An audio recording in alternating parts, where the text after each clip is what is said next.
Hi friends, இன்னைக்கு வந்து Sunday காலையிலே பார்த்தீங்க அப்படின்னா பிரம்ம முகூர்த்தத்தில் குளிச்சுட்டு விளக்கெல்லாம் போட்டுட்டோம். ஏன்னா ஃபர்ஸ்ட் நாள் வந்து நம்ம விரதம் இருந்திருப்போம் இல்லையா, வைகுண்ட ஏகாதசி விரதம்.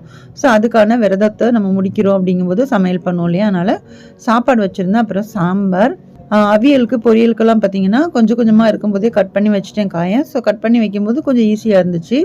சோறு வச்சுட்டு அப்புறம் சாம்பார் வச்சுட்டு இருக்கிற டைம்லேயே பார்த்தீங்கன்னா காய்கறிகள் எல்லாமே கட் பண்ணி அவியல் எல்லாமே பண்ணிட்டேன். இன்னைக்கு என்ன சமையல் பண்ணியிருந்தேன் அப்படின்னா, சாப்பாடு, சாம்பார், அப்புறம் வந்து அவியல் வச்சுருந்தேன், கேரட் பொரியல், முட்டைக்கோஸ் பொரியல், அப்புறம் வந்து அப்பளம், பாயசம். இவ்வளோ தான் இன்றைக்கி வந்து சமையல் பார்த்தீங்க அப்படின்னா. எல்லாமே வச்சுட்டு சாமி கும்பிட்டோம். சாமி கும்பிட்டு விரதத்தெல்லாம் முடிச்சதுக்கப்புறமா கொஞ்சம் நல்லா ரெஸ்ட் எடுத்துட்டேன். ஏன்னா சீக்கிரமாக எழுந்திரிச்சிட்டோம் இல்லையா.